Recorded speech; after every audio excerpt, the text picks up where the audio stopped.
for today's conversation. Today, I am joined by Peichi Waite, and I'll tell everyone this is the first time I've interviewed someone this way, so I might fumble over my words. But Peichi and I connected on LinkedIn. She kind of saw what we were doing with our theme this quarter, which is out about the impact of art and play for human flourishing. And when I checked out everything she was working on, I had to reach out and just said, "Hey, would you have a conversation with me? I'd love to learn more about your work. I feel like our community and audience could learn so much from you about all of the amazing things you're doing." So, Peichi, why don't you introduce yourself and tell us a little bit about your educational background, your experience, and what you're working on right now at Rutgers? Thank you so much. So, for myself, at my heart, I'm a creative. I'm also someone who's a researcher and very data driven. So, I have these two parts of my brain that come together into my identity and my work. In terms of education, I have a doctorate in administration, planning, and social policy from Harvard University Graduate School of Education. And life has taught me a lot. So, that's my other main teacher. And I am the founding director of a program called Scarlet Arts Rx at Rutgers University New Brunswick, which we call like the mothership of the Rutgers campuses. It's huge. I think at last count, it was somewhere between 46 to 52,000 students, depending on the enrolling class. And Scarlet Arts Rx is an arts and well-being program that touches roughly 20% of the student population. It's for undergrads, grads, part-time, full-time students. We serve everyone who has a desire to engage in creative expression and play. And we've been able to cultivate more than 100 on-campus and off-campus partnerships. So there are a lot of student organizations and theater companies and academic and student affairs departments who see a need for this type of programming and who find it delightful and want to engage. So that is a really awesome thing that so many different types of people across a university unit are looking at a post-COVID lonelier generation, Gen Z, and wanting to do something for them. So out of all of our hearts, we serve, right? And so it is a program that is supported financially by the Chancellor's Office of New Brunswick and represents a collaboration between Mason Gross School of the Arts and the Graduate School of Applied and Professional Psychology. We run all types of creative well-being programming from the visual arts. Crafts are extremely popular with students. So we, you know, kind of align with their definition of the arts, which are very much like, hashtag craftcore, hashtag grannycore. That's just really popular with Gen Z right now and trending.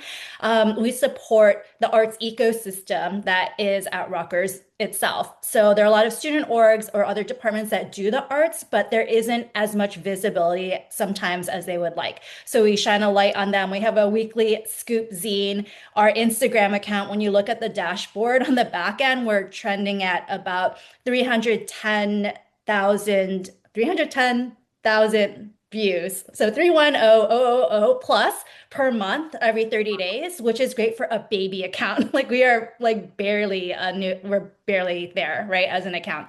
But that means that a lot of people are actually looking, they're hungering for creative arts experiences. And when you have a happier student body, I would say that that reverberates into happier staff and then happier faculty, happier administrators.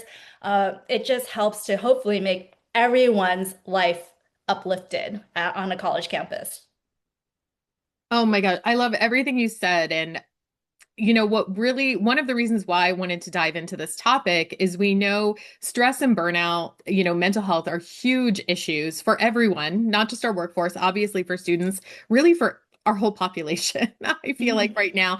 And we know that mastery is one of the most important things you can do to mitigate and prevent stress and feelings of burnout. And I always say mastery, it's using your brain on something other than work that engages. And we always recommend the arts. So things like hobbies, whenever I talk about it, I always ask people to think about a hobby they enjoy. And crafting is perfect. So when you said like hashtag grannycore, like all of those Things are perfect. I would love to just hear about a couple programs. You can talk about one or a couple, but what are a few of the programs that you've maybe absolutely loved? I would love to know a program that you just loved, even if it didn't have the most impact, and then maybe a program that's had the most impact, you feel like, with your population. There are so many because we've run close to 500 events or collaborated on close to 500 since we've Wow. started. And in the month of April itself, I think we had 76 events. And wait, April's not over, so requests are No, still oh coming my in. gosh. The beauty of a lot of these events are that student organizations represent at least 50% of our requests. I would say even more, because the student leaders recognize that there's a need that they can't always fill on their own, whether it be by budget or just by human, investment, right? And so I would say that one of our most complicated, complex, like passion projects, not just events, but a passion project was dining with a side of art. So Peggy Policastro, who is the amazing Rutgers Dining Services New Brunswick director and the Rutgers Healthy Dining team.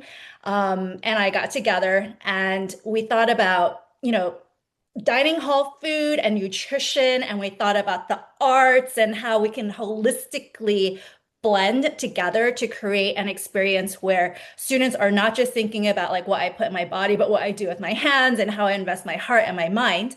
And we came up with this idea, dining with a side of art, where the Rutgers Healthy Dining team was in the dining halls multiple times discussing nutrition, but also discussing how the arts can help to decrease cortisol and decrease stress and anxiety and depression and can lead to better sleep and better grades as a result of all of the above, right? You have to eat healthy, think healthy to be healthy. I think that goes not just for students, but staff and everyone else as well.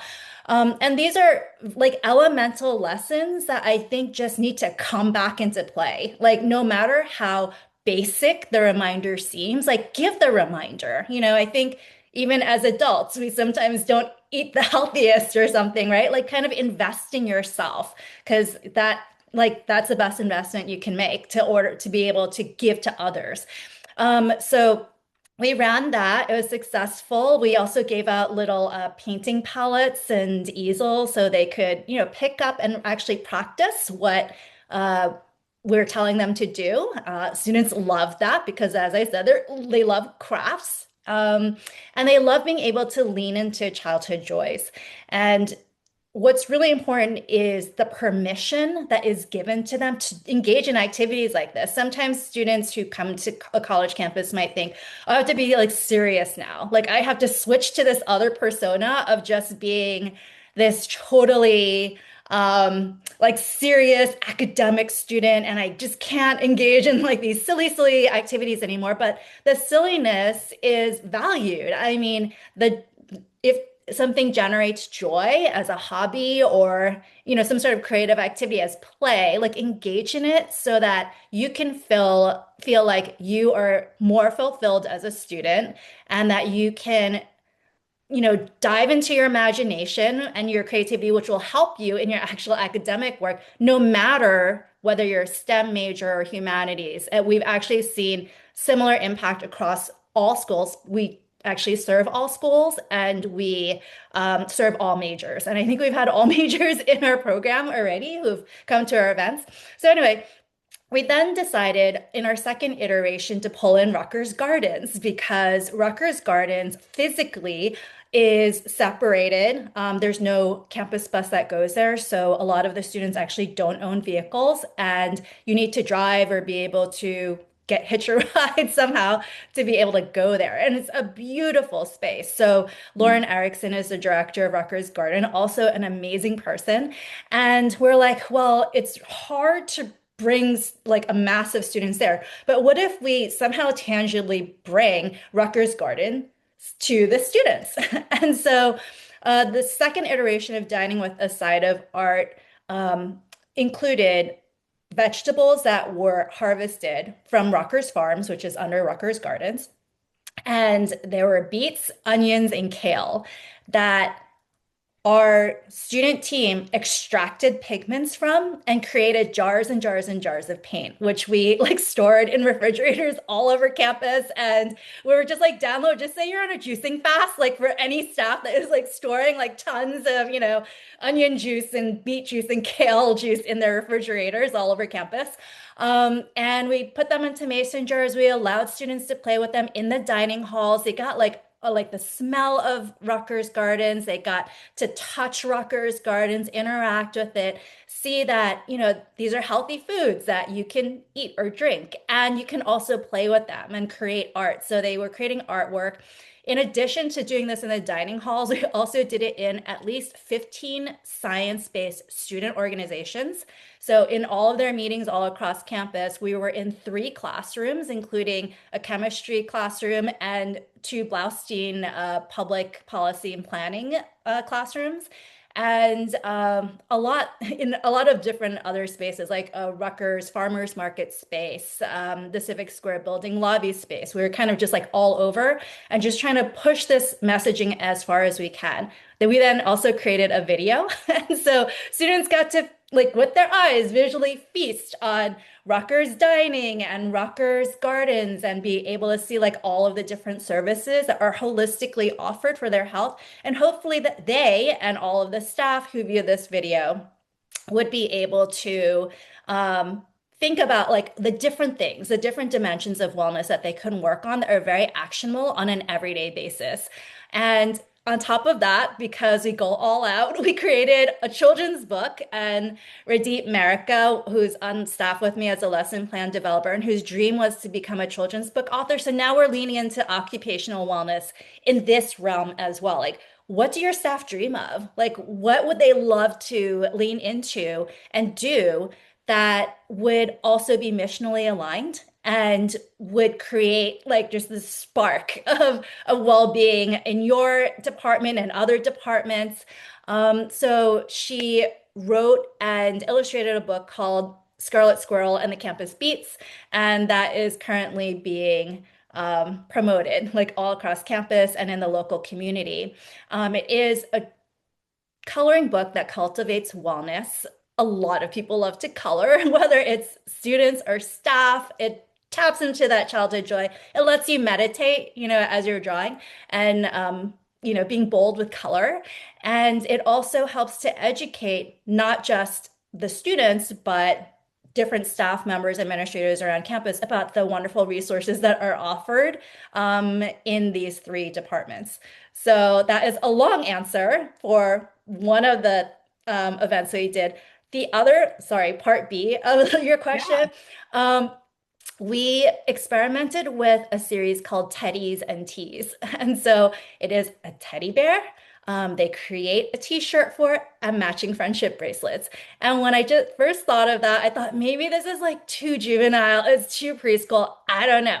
Those students connected. This was so hot and popular. Like our first event, we had our artists had to turn people away because it Oh was my going gosh. over capacity. So we went over capacity for our first event. So there were like about 100 students. We're like the space like held 22. So they had to kind of rotate in, right? And then toward the end, like they ran out of teddy bears. The second one, so they're study buddy. The teddy bear's a study buddy. So you can like kind of be creative. They made the cutest t-shirts for their bears. So we think about fashion too, like bringing fashion in. Non-judgmental, right? Like crafting activity and more process focused than outcome focused and making the matching friendship bracelets and stuff. The second one was at capacity at 80. And then we have 2 more events that are coming up that are going to be at or over capacity. And so I think we could do this forever. But it's an event that was just hot and popular that we didn't think would be as hot and popular as it was. Those are so great. There's a lot of things. I'm trying not to take notes, but I'm taking notes as you're talking. There were so many things that came up, which I think are really relevant to our audience who's primarily doing this in workplaces. But whether you're delivering for students as you primarily are, or thinking about the workforce, a few of the things that really resonated was one, you removed barriers for people. So when you started talking about the gardening and how you were able to bring it to them, and barriers are a big thing we see when trying to bring well-being to people. They don't have time, their schedules are busy. So how do we remove those barriers? And you got really creative with that. I loved when you talked about keeping it simple and those small reminders. I think when you do something as a profession, so obviously you're in the well-being profession through the arts, but for anyone, we're so smart sometimes we forget not everyone knows these things. And those little reminders, like you said, we all need the reminders to pause. We all need those reminders to maybe drink our water. Like it's good for us. And I love that you also tied it back to joy. Joy is actually one of our core values. And I will tell you, I did not come up with that. That was our first team of advisors who said, hey, we're being so serious when we're talking about evidence and accessibility and inclusion, but what about joy? And you kept mentioning joy and bringing it back to helping people feel that joy. And I loved it. And I loved also when you talked about the non-judgmental, when you got into your second program and helping people focus on the process and not necessarily the outcome. So when we think about strategizing, we always want to say, how are we going to measure success? And it can be measured in many different ways. So we say, what are we doing? Why are we doing it? How are we going to measure it? And it can be to have fun. It can just be to bring joy to someone. And it could just be a simple metric like participation. Mhm. That is what I would love to ask you next is you're doing so many different programs, so many different things. I'd love to know, what does your planning process look like? It sounds like you're doing a lot of collaboration with other partners. So that's where we see the most success is when organizations are doing really intentional planning, cross collaboration, and then how are you measuring success? So how are you taking all of these programs and then putting them into a larger strategy? Mhm. Those are really good questions. So, to start off, we do have a hardcore evaluation component to our programming. So we're just not all fun and games, right? So we do have a Perma Plus type evaluation survey that was reviewed by three of the leading psychologists and administrators at our university before it was even launched. We not only implement that, but all of our teaching artists, we have a team of about 20 of them who are student workers and student workers on purpose because we wanted for our student participants to be able to relate to the person in front of them who's guiding the experience, and to have a peer guiding it was a huge plus for a lot of people. So it didn't feel like students felt like they could be vulnerable. And so maybe that means like a staff member. It's a staff to staff experience versus, someone top down within the organization, unless that top person is seen as someone they could be vulnerable with. So they give us the roses and thorns after every single session. They tell us what they felt went well, what we could do better. So it's continuous and ongoing because at our peak, we might be doing like 6 to 7 events in a single day. We do take a lot of photographs. Our student teaching artists do so that we can see like visually on their faces, on student faces, are they enjoying it? Are there students who seem to be like left out or alone? And is that a good thing? Some students want to come and just de-stress and not have to talk to anyone. What is the output looking like? Does it look engaged? Does the crafting table look like a mess? Which it would be great, because that means they're all grabbing things. So there are a lot of like these kind of soft measures that we look at. We also look at the emojis we get on Instagram. We get this one a lot, like the heart emoji, a lot. And that's the Gen Z symbol of acceptance and support, which is fantastic. And if there is an emoji that's like a little bit like, oh, like what happened there? Like we got an SMH one time, and I actually reached out to the student and said, like, what happened? Like, why this? And he said that he and five of his friends went to look for an event that we were collaborating on. The event was moved and they didn't know. Actually, we didn't even know. Like, we are just running so many programs. It just shifted a little bit. And they spent 45 minutes looking. And so it's like, okay, we're going to Gosh. create uh, give you a DIY like paint party for you and your friends. Come pick it up. And so, that's a way to kind of keep trust in the population you're working with in terms of overall strategy. So we kind of started like in the biddies and going up. Um, it's funny because I had a department administrator at the start of the school year ask, can you give me your calendar for the year so we can post it online? And I was like, I can't do that because part of what I'm doing as a pilot, our first 2 years of a pilot program, is seeing where the needs are.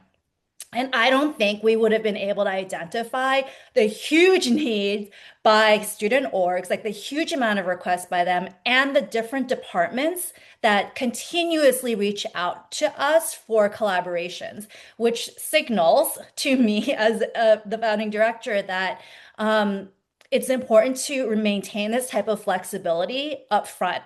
Because if you come in with a structure where you're like, okay, we're going to serve XYZ in ABC ways, I think that the richness of collaborations that are out there, like who knew we were going to work with Rutgers Dining? Who knew we were going to work with aquatics? It's just like, wow, like there are all these kind of like brand new relationships that have been forged across the campus because of this openness to listen to what the needs were. And that is probably the best type of evaluation that could occur because it is, in a lot of ways, more organic. I said at the beginning, I'm like half researcher, right? And it's like, well, what if? So I asked the what if. What if we remained open? What if we allowed the program to grow in a way that it was attached to the actual needs of the campus in real time? And so we get, April is Wellness Month, but it was Wellness Month, I guess, for a huge reason because we had like 70 to 76 events and counting, in this 1 month alone. Um, and collaborations like across the board, like learning centers, dialing, like everywhere, right? A ton of student orgs. And so I think it's really important to like structurally, yes, plan. Like this is our mission. We're using creative play and expression. That's our North Star to make sure that wellness across multiple dimensions are being represented and that we're not leaving students out to the best of our ability. So that means we're also serving graduate students and have a tight relationship with the Office of Graduate Student Life. That means that we are serving non-traditional students, including students who are parents and guardians, and first gen students. Like we are making sure that as to the best of our ability that we're being inclusive.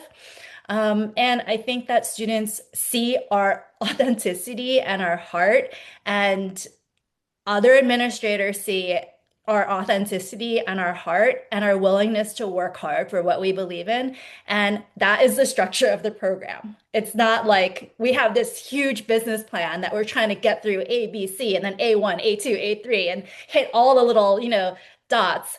It's really having this broad, like openness to what the universe or the university brings to us. I love it. Again, I loved everything you said. I have a couple questions. So I know we can definitely share something for people who aren't familiar with the PERMA model. We can share that in our show notes. And there's the PERMA profiler and validated indexes. This PERMA Plus that you developed, is that something that you published that other people could use, or is that just kind of closed within the Rutgers ecosystem? I'm just kind of curious. Right, so I know that another university is using it. However, it's not the full profile, and that's on Okay. purpose because there were probably like 20 something iterations of this survey. It was a little bit insane. Yeah. But it is literally just the P, the E, the R, the M, the A, and then Okay. one plus. It's Okay. because students, when we tested it out, didn't want to spend more than 60 seconds on an evaluation, especially after they've had a like this high of an experience, right? Like they've had a fantastic experience, and then we don't want to be like hit them with a test, like something that felt like an exam, a very lengthy one at the end. So I would say that if we were dependent on like research funding or something in that realm, that yes, we would have a much more stringent kind of like consent form and the pre and post to really try to do that. Our form is innovative in the way that we're not doing the pre and post. We struggled or I struggled for a long time to try to figure out how do you get a student to fill out a form before the experience and then after the experience, especially if we're not always like there. People come in late or they leave early. It just seems like a lot.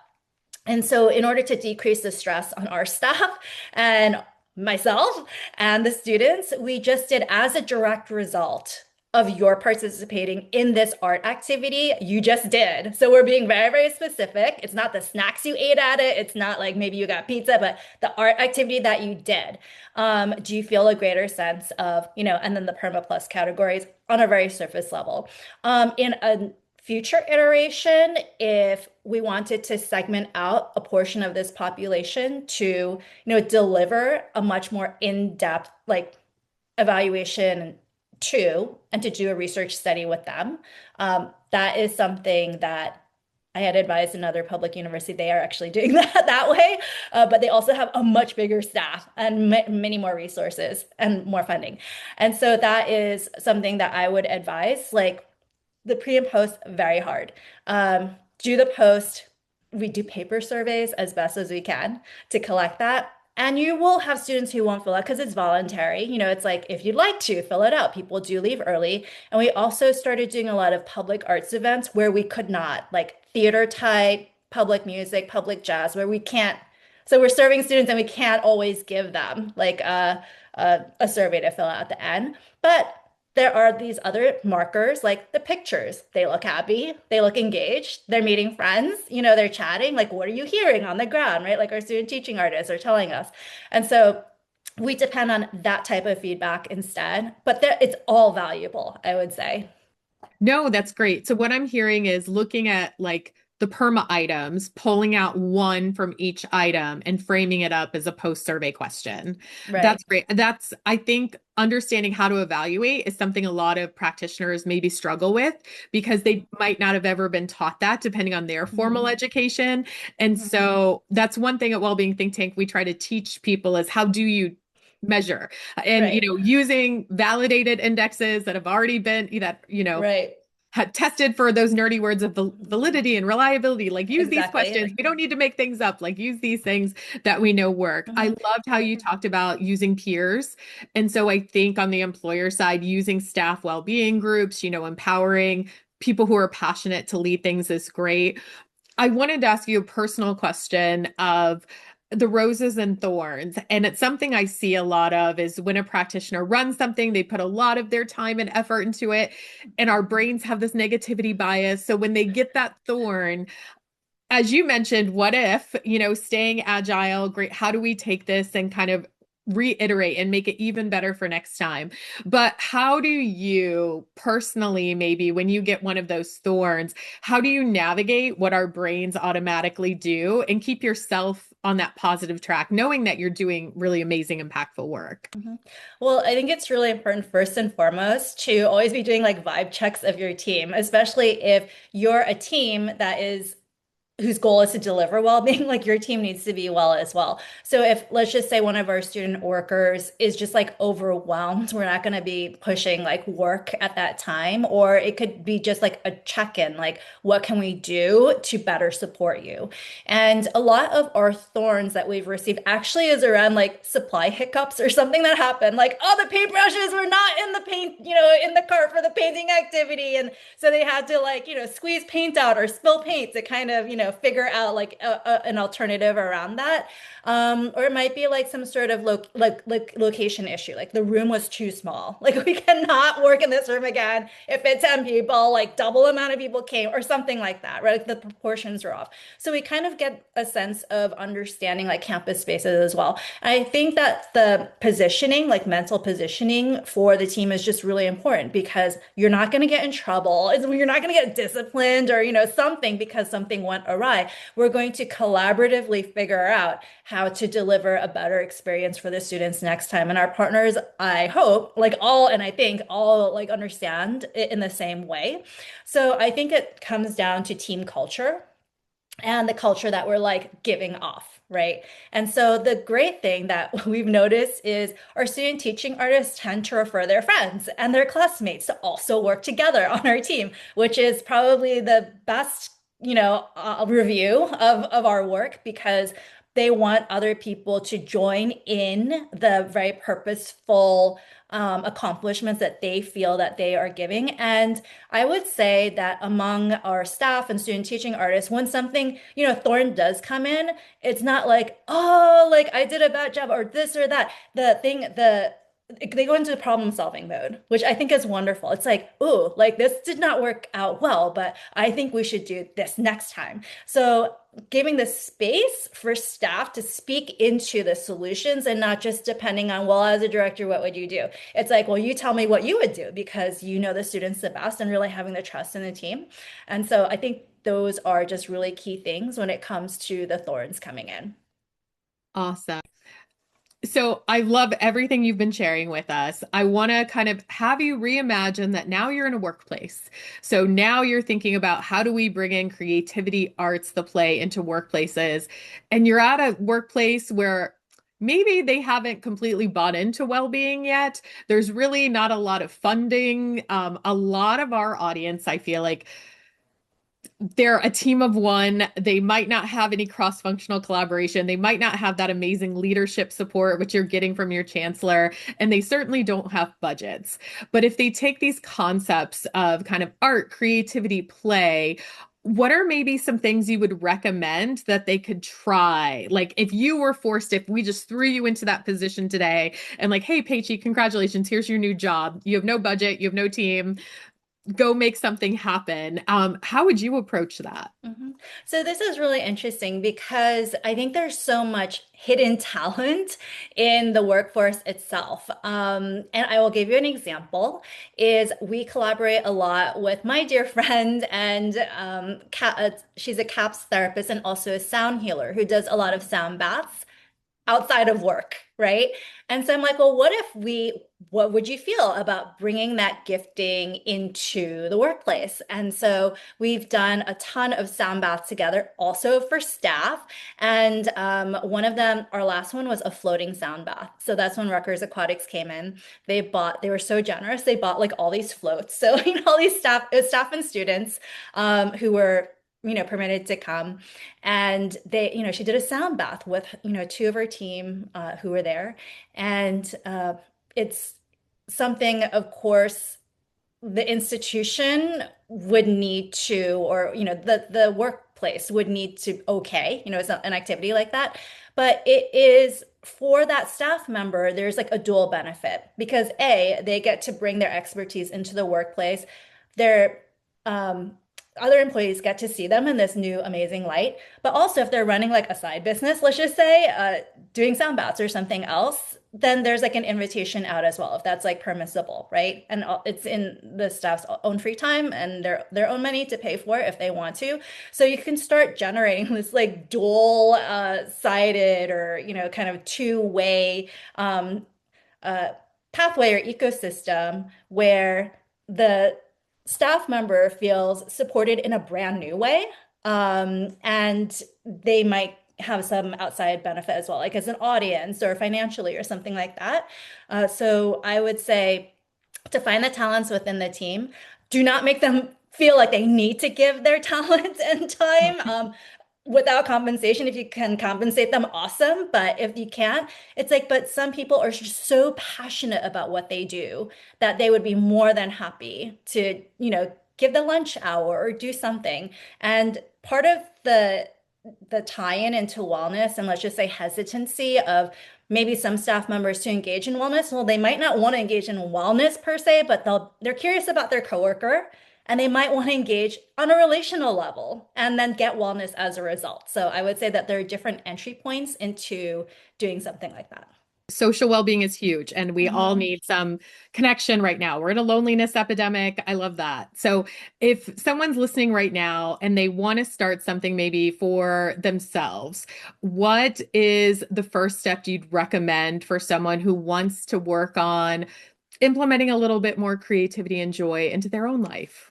I would say give yourself a little tiny, tiny daily challenge. One thing that I love is just like a color walk. Like go like look for everything that everyone has their cell phone out. Like so if you're gonna do something digitally, or you can just like journal it too, or do little sketches. It's like today is gonna be the color yellow. Like I'm gonna go to work and instead of just doom scrolling on my phone, I'm gonna look for everything yellow, whether it be on a subway or on your biking to like that might be a little bit dangerous, but like on your way to work, somehow you're gonna find joy in the color yellow, and that's it, and then figure out just like one day after another. I mean, you could do a month of colors if you wanted to, right? And just kind of think outside of your own like regular type of thinking pattern.